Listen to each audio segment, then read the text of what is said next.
हमारी पहली कहानी है कफन। झोपड़े के द्वार पर बाप और बेटा दोनों एक बूझे हुए अलाव के सामने चुपचाप बैठे हुए हैं और अंदर जवान बेटे की बीवी बुधिया प्रसव वेदना से पछाड़ खा रही थी। रह रहकर उसके मुंह से ऐसी दिल दहला देने वाली आवाज़ निकलती थी कि दोनों कलेजा थाम लेते थे। जोड़ों की रात थी। प्रकृति सन्नाटे में डूबी हुई। सारा गांव अंधकार में लय हो गया था। घीसू ने कहा, मालूम होता है बचेगी नहीं। सारा दिन दौड़ते हो गया। जा देख तो आ। माधव चिढ़कर बोला, मरना ही है तो जल्दी मर क्यों नहीं जाती? देख कर क्या करूं? तू बड़ा बेदर्द है बे। साल भर जिसके साथ सुख चैन से रहा, उसी के साथ इतनी बेवफाई। तो मुझसे तो उसका तड़फना और हाथ पांव पटकना नहीं देखा जाता। चमारों का कुबना था और सारे गांव में बदनाम। घीसू एक दिन काम करता तो 3 दिन आराम करता। माधव इतना कामचोर था कि आध घंटे का काम करता तो घंटे भर चीलम पीता। इसलिए उन्हें कहीं मजदूरी नहीं मिलती थी। घर में मुट्ठी भर भी अनाज मौजूद हो तो उनके लिए काम करने की कसम थी। जब 2-4 फाके हो जाते तो घीसू पेड़ पर चढ़कर लकड़ियां तोड़ लाता और माधव बाजार से बेच लाता। और जब तक वह पैसे रहते दोनों इधर उधर मारे मारे फिरते। गांव में काम की कमी न थी। किसानों का गांव था। मेहनती आदमी के लिए 50 काम थे। मगर इन दोनों को उसी व्यक्ति बुलाते जब 2 आदमियों से एक का काम पाकर भी संतोष कर लेने की सेवा और कोई चारा न होता। अगर दोनों साधु होते तो उन्हें संतोष और धैर्य के लिए संयम और नियम की बिल्कुल ज़रूरत न होती। यह तो इनकी प्रकृति थी। विचित्र जीवन था इनका। घर में मिट्टी के 2-4 बर्तन के सिवा कोई संपत्ति नहीं। फटे चिथड़े से अपनी नग्नता को ढांके हुए जिए जाते थे। संसार की चिंताओं से मुक्त, कर्ज से लदे हुए। गालियां भी खाते, मार भी खाते, मगर कोई भी गम नहीं। दीन इतने कि वसूली की बिल्कुल आशा न रहने पर भी लोग इन्हें कुछ ना कुछ कर्ज दे देते थे।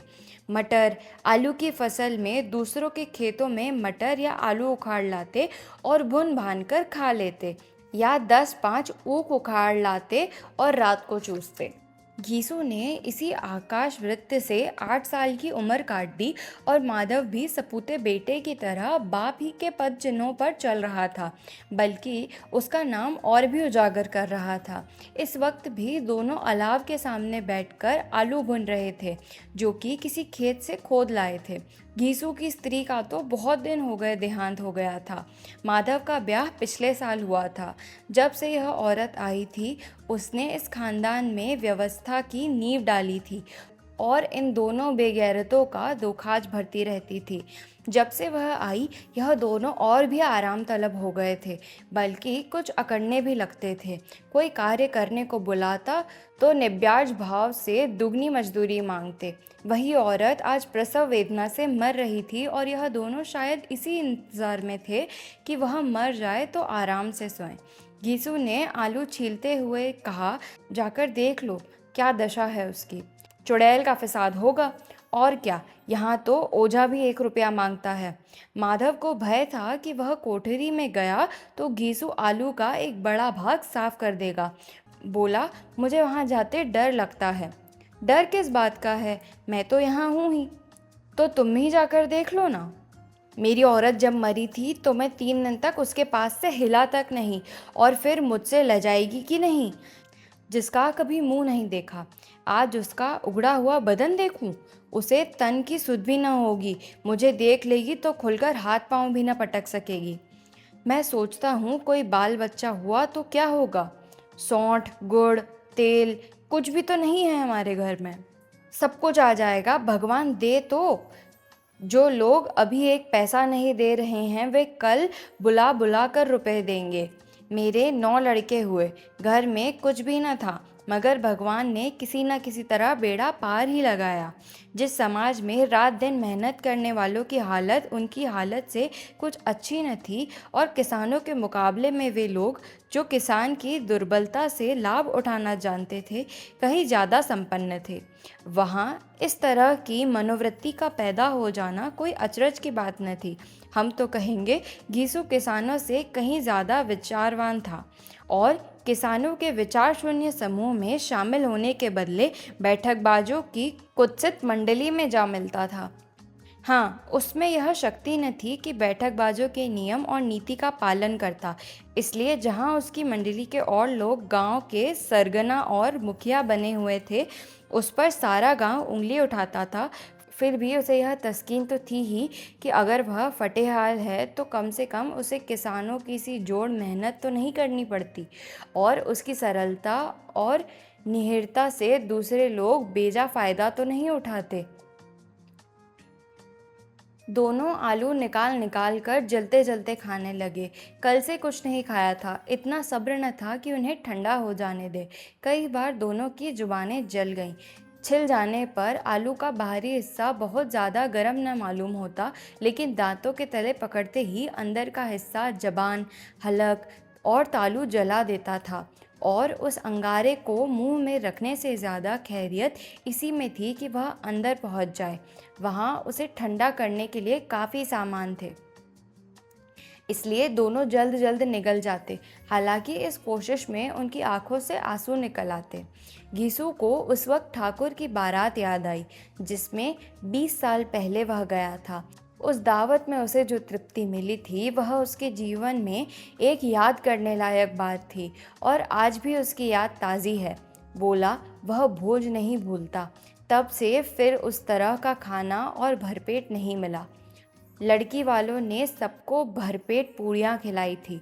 सबको, छोटे बड़े, सब ने पूड़ियाँ खाई, और असली घी की। चटनी, रायता, 3 तरह की सूखी साग, एक रसेदार तरकारी, दही, चटनी, मिठाई। अब क्या बताऊं उस भोज में क्या स्वाद मिला। कोई रोक टोक नहीं थी, जो चीज़ चाहो मांगो, जितना चाहो खाओ। लोगों ने ऐसा खाया कि किसी से पानी न पिया गया।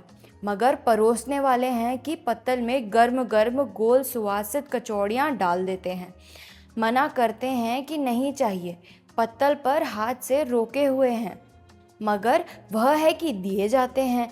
और जब सबने मुंह हाथ धो लिए तो पान इलायची भी मिली, मगर मुझे पान लेने की कहाँ सूझ थी। खड़ा हुआ न जाता था, चटपट अपने कंबल पर जाकर लेट गया। ऐसा दिल दरियाव था वह ठाकुर। माधव ने इन पदार्थों का मन ही मन में मजा लेते हुए कहा, अब हमें कोई ऐसा भोज नहीं खिलाता। अब कोई क्या खिलाएगा, वह जमाना दूसरा था। अब तो सबको किफ़ायत सूझती है। शादी ब्याह में मत खर्च करो, क्रियाकर्म में मत खर्च करो। पूछो, गरीबों का माल बटोर बटोर कर कहाँ रखोगे।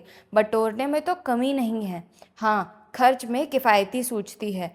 तुमने एक 20 पुड़िया खाई होंगी। 20 से ज़्यादा खाई थी, मैं 50 खा जाता। 50 से कम मैंने न खाई होंगी। अच्छा पट्ठा था, तू तो मेरा आधा भी नहीं है।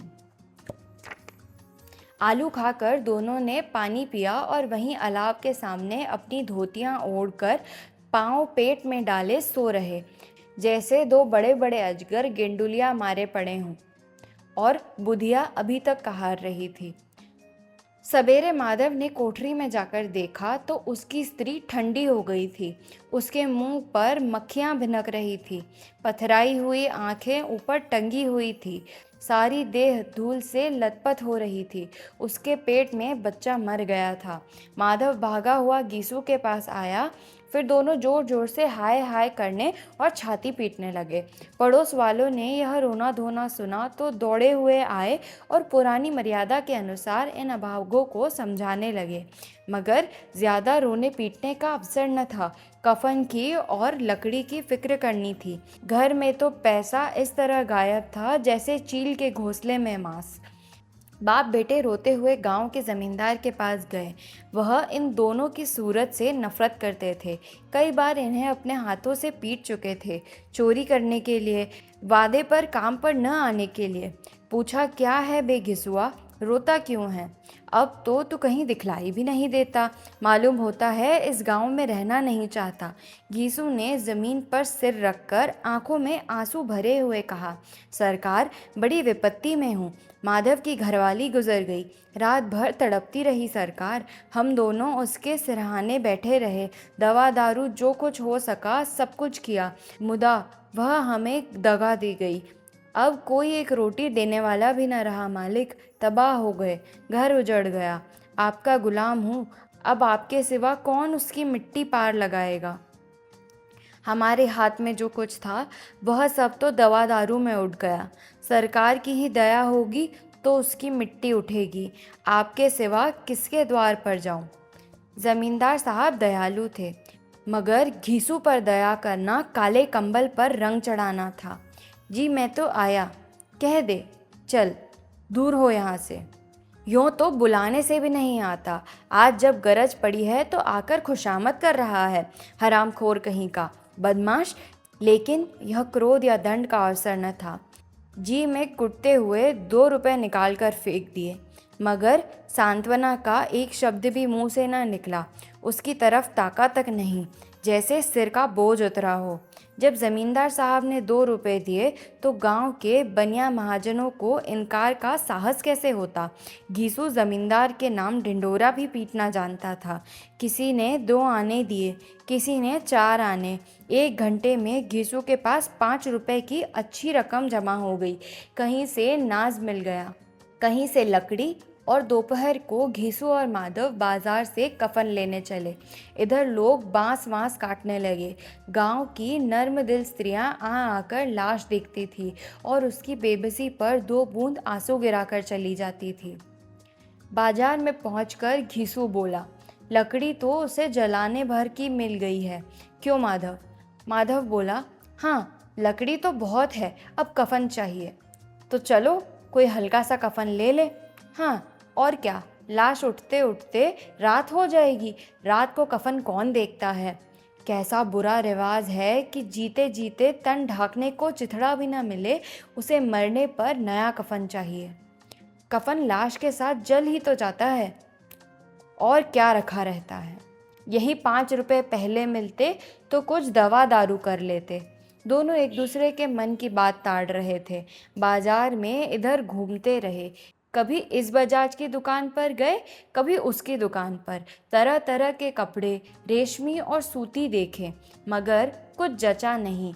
यहाँ तक कि शाम हो गई, तब दोनों न जाने कैसी देवी प्रेरणा से एक मधुशाला के सामने जा पहुँचे और जैसे किसी पूर्व निश्चित व्यवस्था से अंदर चले गए। वहाँ जरा देर तक दोनों असमंजस में खड़े रहे।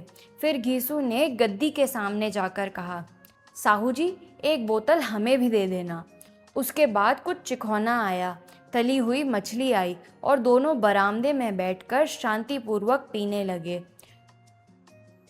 कई कुज्जियाँ ताबड़तोड़ पीने के बाद दोनों सुरूर में आ गए। घीसू बोला, कफन लगाने से क्या मिलता, आखिर जल ही तो जाता, कुछ बहू के साथ तो न जाता। माधव आसमान की तरफ देखकर बोला, मानो देवताओं को अपनी निष्पापता का साक्षी बना रहा हो। दुनिया का दस्तूर है, नहीं लोग बाबनों को हजारों रुपए क्यों दे देते हैं। कौन देखता है परलोक में मिलता है या नहीं। बड़े आदमियों के पास धन है, फेंके, हमारे पास फूकने को क्या है। लेकिन लोगों को जवाब क्या दोगे, लोग पूछेंगे नहीं कफन कहाँ है। घीसू हंसा, अब कह देंगे कि रुपए कमर से खिसक गए, बहुत ढूंढा मिले नहीं, लोगों को विश्वास नहीं आएगा, लेकिन फिर वही रुपए देंगे। माधव भी हंसा इस अनपेक्षित सौभाग्य पर, बोला, बड़ी अच्छी थी बेचारी, मरी तो खूब खिला पिला कर। आधी बोतल से ज़्यादा उड़ गई। घीसू ने 2 सेर पुड़ियाँ मंगाई, चटनी, अचार, कलेजियाँ। शराब खाने के सामने ही दुकान थी। माधव लपक कर 2 पत्तलों में सारे सामान ले आया। पूरा 1.5 रुपया खर्च हो गया, सिर्फ थोड़े से पैसे बच रहे। दोनों इस वक्त इस शान में बैठे पूड़ियाँ खा रहे थे जैसे जंगल में कोई शेर अपना शिकार उड़ा रहा हो। ना जवाबदेही का खौफ था, ना बदनामी की फिक्र। इस सब भावनाओं को उन्होंने बहुत पहले ही जीत लिया था। घीसू दार्शनिक भाव से बोला, हमारी आत्मा प्रसन्न हो रही है तो क्या उसे पुण्य न होगा। माधव ने श्रद्धा से सिर झुकाकर तस्दीक की, ज़रूर से ज़रूर होगा। भगवान तुम अंतर्यामी हो, उसे बैकुंठ ले जाना। हम दोनों हृदय से आशीर्वाद दे रहे हैं। आज जो भोजन मिला वह कभी उम्र भर ना मिला था। एक क्षण के बाद माधव के मन में एक शंका जागी। बोला, क्यों दादा, हम लोग भी एक ना एक दिन वहाँ जाएंगे ही। घीसू ने इस भोले भाले सवाल का कुछ उत्तर न दिया। वह परलोक की बातें सोचकर इस आनंद में बाधा न डालना चाहता था।